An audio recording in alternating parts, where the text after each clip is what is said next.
이 시간엔 하나님의 진노의 심판을 받는 큰 음녀의 정체를 계시록 17장 1절에서 7절을 통해 살펴보겠습니다. 계시록 17장 1절에서 2절 말씀입니다. 또 일곱 대접을 가진 일곱 천사 중 하나가 와서 내게 말하여 이르되 이리로 오라. 많은 물 위에 앉은 큰 음녀가 받을 심판을 내게 보이리라. 땅의 임금들도 그와 더불어 음행하였고 땅에 사는 자들도 그 음행의 포도주에 취하였다 하고, 하나님의 진노의 일곱 대접을 가진 일곱 천사 중 하나가 심판받을 큰 음녀의 정체를 요한에게 보여주는데요. 이 큰 음녀가 많은 물 위에 앉아 있습니다. 물 위에 앉아 있다는 게 무슨 뜻일까요? 계시록 17장 15절 보겠습니다. 또 천사가 내게 말하되 내가 본 바 음녀가 앉아있는 물은 백성과 무리와 열국과 방언들이니라. 물은 백성과 무리와 열국과 방언들, 곧 땅의 여러 많은 나라와 백성들을 의미합니다. 큰 음녀가 물 위에 앉아있다는 건 세계의 많은 나라와 백성들을 다스리는 권세를 가졌다는 뜻입니다. 이 큰 음녀는 이 권세를 가지고 땅의 임금들과 음행하였고, 또한 땅에 사는 자들에게 진리 대신 거짓 포도주로 취하게 해서 음행하게 했습니다. 큰 음녀가 음행하게 하는 땅의 임금들과 백성들은 1차적으로는 세상 나라의 정치 지도자들과 백성들이며, 영적으로는 땅에서 왕노릇하며 살아야 하는 하나님의 거룩한 제사장 된 백성들, 곧 교회입니다. 큰 음녀는 세상 권세 가진 정치 지도자들과 결탁해서 하나님을 대적하고 불의한 권력과 부를 우상으로 섬기는 불의한 세상을 만들며 하나님의 백성들을 죽입니다. 또한 교회 안에서도 사람의 거짓말인 비진리의 포도주를 먹게 해서 교회가 하나님께 불순종하고 불법을 행하며 하나님의 은혜와 복이라는 명목으로 세속적인 힘과 부를 추구하고 섬기게 했습니다. 이렇듯 정치적 권세와 종교적 권세를 동시에 가지고 많은 물 위에 앉아 세상과 교회를 음행하게 하는 자가 누구일까요? 우리가 이미 알고 있는 것처럼 타락한 교회의 왕좌에 앉아있는 교황권입니다. 교황은 전 세계 14억 명이 넘는 가톨릭 신자들의 영적 지도자일 뿐만 아니라 세계에서 가장 작은 주권 국가 바티칸 시국의 수반이기도 합니다. 바티칸 시국은 교황이 유일한 입법자이자 행정, 사법의 최종 권한을 갖는 절대 군주 국가이며 전 세계 180개국 이상과 외교 관계를 맺고 있습니다. 이 시대에 정의와 평화를 주장하며 기후 문제, 전쟁 문제, 동성애자와 트랜스젠더의 문제와 같은 다양한 국제 정치와 사회 문제에 강력한 목소리를 내며 세계를 주도하고 있습니다. 이 큰 음녀는 교회와 세상에서 언제부터 활동하기 시작할까요? 붉은빛 짐승의 7머리와 10뿔 중 어디에 왕관이 있는지를 보면 그 시기를 알 수가 있습니다. 먼저 7머리의 왕관이 있다는 건 사탄이 7머리로 예언된 네 제국의 시대에서 활동하고 있다는 걸 보여주는 겁니다. 계시록 12장 3절 보겠습니다. 하늘에 또 다른 이적이 보이니 보라, 한 큰 붉은 용이 있어 머리가 7이요 뿔이 10이라. 그 여러 머리에 7 왕관이 있는데, 이어서 10뿔의 왕관이 있다는 건 7머리의 시대가 끝나고 로마 제국이 10나라로 분열된 서기 476년 이후 중세 유럽의 시대에서 사탄이 활동하고 있음을 보여주는 거예요. 계시록 13장 1절 보겠습니다. 내가 보니 바다에서 한 짐승이 나오는데 뿔이 10이요 머리가 7이라. 그 뿔에는 10 왕관이 있고 그 머리들에는 신성 모독하는 이름들이 있더라. 우리가 이미 계시록 13장에서 살펴본 것처럼 바다에서 나오는 한 짐승은 로마 제국이 10나라로 나뉘어진 후 곧 중세 유럽 시대에 사탄이 사용하는 로마 교회 바티칸 교황권을 뜻합니다. 로마 교회 감독은 서기 476년 이후에 강력한 사탄의 권세를 받아 바티칸 교황권으로 세워지는 겁니다. 다니엘서 7장을 보면 더 확실해지는데요. 다니엘서 7장 7절에서 8절입니다. 내가 밤 환상 가운데에 그 다음에 본 넷째 짐승은 무섭고 놀라우며 또 매우 강하며 또 쇠로 된 큰 이가 있어서 먹고 부서뜨리고 그 나머지를 발로 밟았으며 이 짐승은 전에 모든 짐승과 다르고 또 10뿔이 있더라. 내가 그 뿔을 유심히 보는 중에 다른 작은 뿔이 그 사이에서 나더니 첫 번째 뿔 중에 셋이 그 앞에서 뿌리까지 뽑혔으며 이 작은 뿔에는 사람의 눈 같은 눈들이 있고 또 입이 있어 큰 말을 하였더라. 넷째 짐승 로마 제국이 가진 10뿔, 곧 유럽의 10나라 중 한 나라인 로마 제국의 본부였던 이태리 로마에서 나오는 작은 뿔, 곧 작은 나라는 로마 교회 바티칸의 수장 교황권입니다. 바울도 이 자에 대해서 말해주는데요. 지금 데살로니가 교회에 바울이 편지를 쓰는 로마 제국 시대에는 그가 아직 나타나지 않았으나 후에 나타나서 활동하다가 심판받고 그 활동이 마쳐질 때 예수께서 강림하시고 성도들이 부활하여 그 앞에 설 거라고 말합니다. 데살로니가후서 2장 1절에서 4절 보겠습니다. 형제들아, 우리가 너희에게 구하는 것은 우리 주 예수 그리스도의 강림하심과 우리가 그 앞에 모임에 관하여 영으로나 또는 말로나 또는 우리에게서 받았다는 편지로나 주의 날이 이르렀다고 해서 쉽게 마음이 흔들리거나 두려워하거나 하지 말아야 한다는 것이라. 누가 어떻게 하여도 너희가 미혹되지 말라. 먼저 배교하는 일이 있고 저 불법의 사람 곧 멸망의 아들이 나타나기 전에는 그 날이 이르지 아니하리니 그는 대적하는 자라.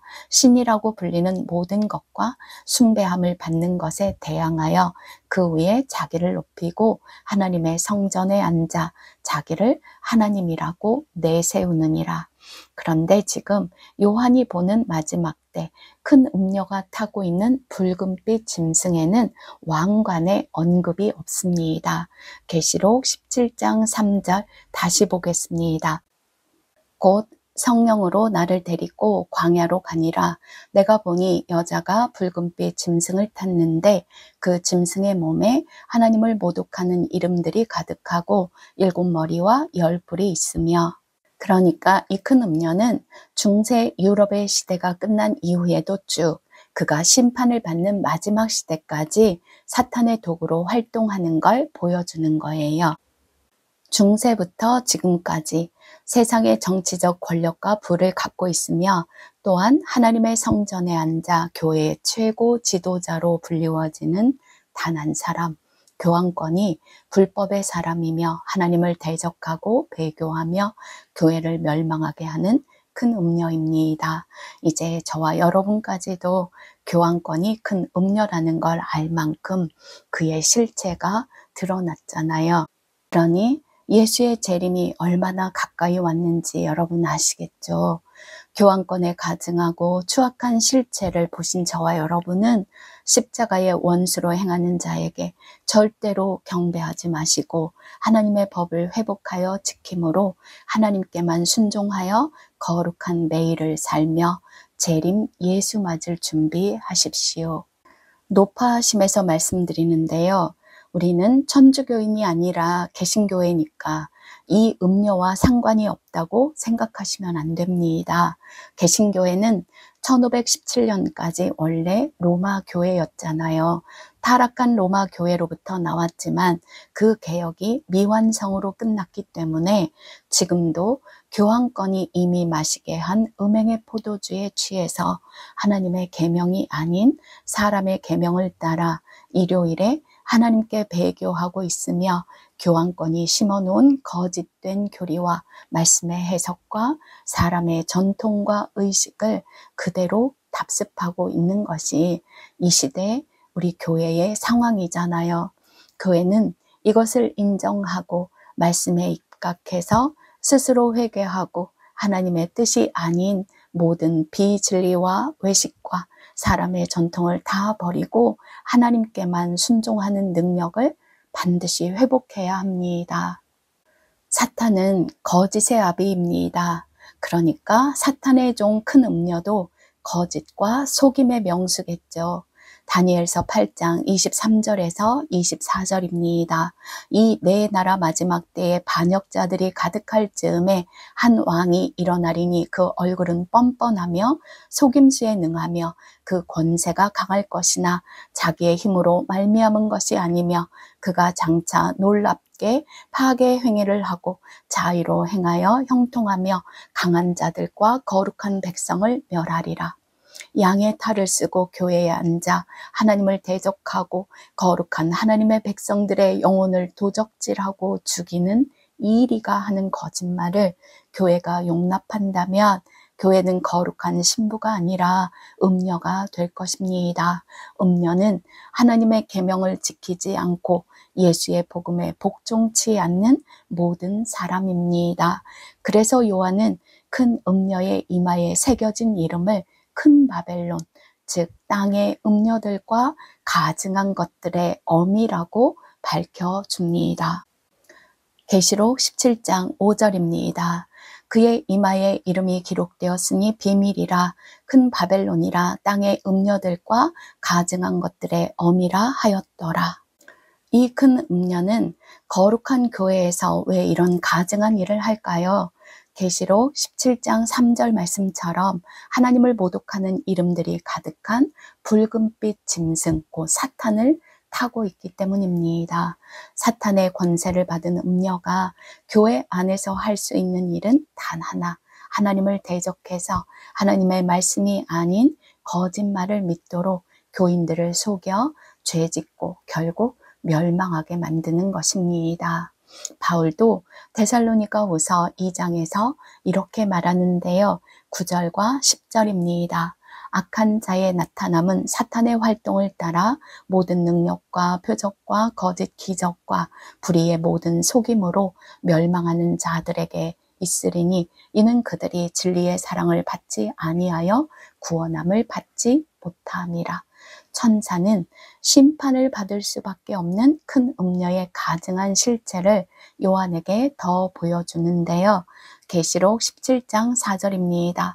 그 여자는 자줏빛과 붉은빛 옷을 입고 금과 보석과 진주로 꾸미고 손에 금잔을 가졌는데 가증한 물건과 그의 음행에 더러운 것들이 가득하더라.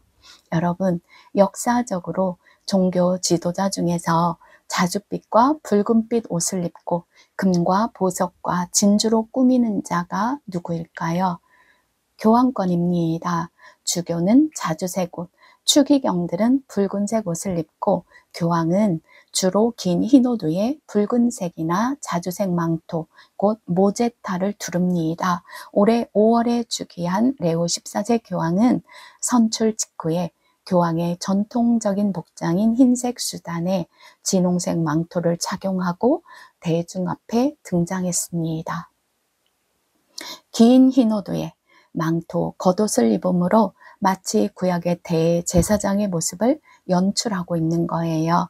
교황은 지금 하늘에서 대제사장으로서 교회를 위해 중보하시는 예수 그리스도처럼 자기를 가증스럽게 치장하고 있는 겁니다. 그러나 거룩한 그리스도인들이 입은 옷은 우리와 함께 계시는 그리스도이십니다. 갈라디아서 3장 27절 읽겠습니다. 누구든지 그리스도와 합하기 위하여 세례를 받은 자는 그리스도로 옷 입었느니라. 로마서 13장 14절입니다. 오직 주 예수 그리스도로 옷 입고 정욕을 위하여 육신의 일을 도모하지 말라. 계시록 19장 7절에서 8절도 보겠습니다.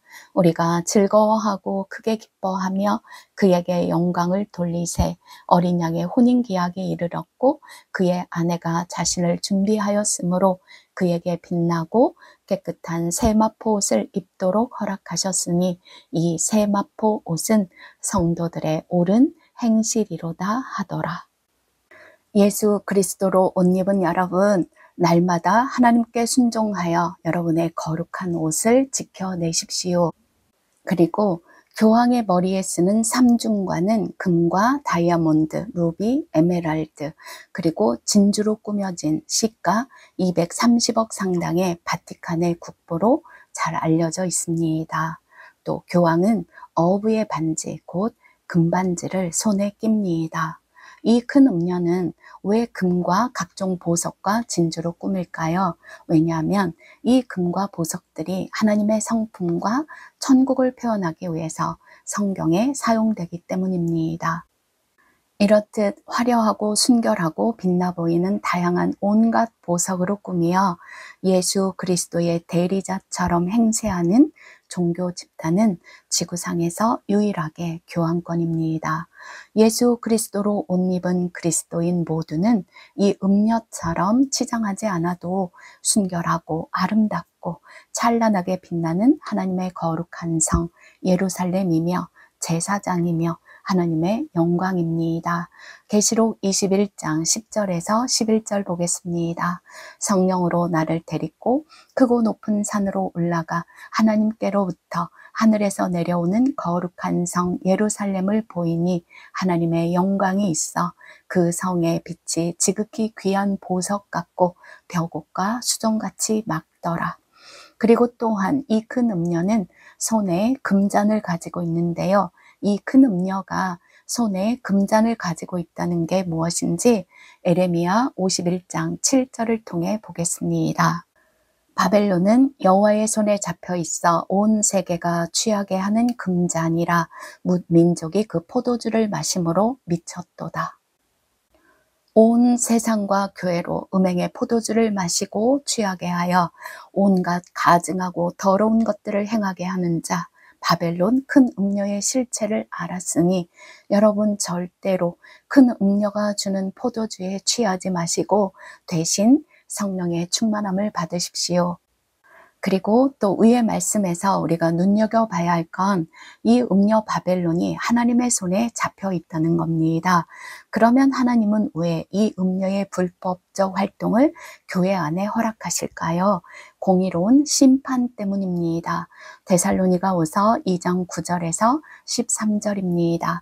악한 자의 나타남은 사탄의 활동을 따라 모든 능력과 표적과 거짓 기적과 불의의 모든 속임으로 멸망하는 자들에게 있으리니 이는 그들이 진리의 사랑을 받지 아니하여 구원함을 받지 못함이라. 이러므로 하나님이 미혹의 역사를 그들에게 보내사 거짓 것을 믿게 하심은 진리를 믿지 않고 불의를 좋아하는 모든 자들로 하여금 심판을 받게 하려 하심이라. 주께서 사랑하시는 형제들아, 우리가 항상 너희에 관하여 마땅히 하나님께 감사할 것은 하나님이 처음부터 너희를 택하사 성령의 거룩하게 하심과 진리를 믿음으로 구원을 받게 하심이니. 하나님께서 미혹의 역사를 교회에 보내사 거짓것 음행의 포도주를 마시게 하신 건 하나님의 집에서 이루어지는 하나님의 심판 때문입니다. 멸망할 자는 진리를 믿지 않고 불의를 좋아하여 불순종하고 음행합니다. 그러나 구원받는 자들은 진리를 사랑하고 믿음으로 성령의 거룩하게 하심을 입습니다. 큰 음녀는 중세부터 지금까지 자기가 주는 음행의 포도주, 거짓말을 미워하여 버리고 성령의 진리만을 사랑하고 순종하여 구원받는 참 성도들을 미워하여 핍박하고 죽였고 죽이며 죽일 것입니다. 그래서 요한은 그 음녀가 성도들의 피에 취했다고 말합니다. 계시록 17장 6절 읽겠습니다. 또 내가 보매 이 여자가 성도들의 피와 예수의 증인들의 피에 취한지라 내가 그 여자를 보고 놀랍게 여기고 크게 놀랍게 여기니. 요한은 그 음녀가 하나님의 백성들을 얼마나 많이 죽였는지 성도들의 피에 취하였다고 말하며 크게 경악합니다.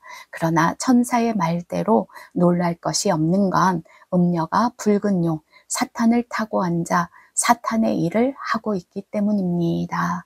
이제 교회는 이 큰 음녀, 교황권이 교회에 들여온 모든 가증한 것을 다 분별하여 버리고 성령 안에서 말씀을 연구하고 하나님의 계명을 온전히 지켜 영생 얻을 자로 살아가야 합니다. 주님이 곧 오십니다. 그리스도로 옷 입은 여러분 모두에게 하나님 아버지와 주 예수 그리스도로부터 매일 은혜와 평강이 더욱 넘치기를 축복합니다. 귀 있는 자는 성령이 교회들에게 하시는 말씀을 들을지어다. 아멘.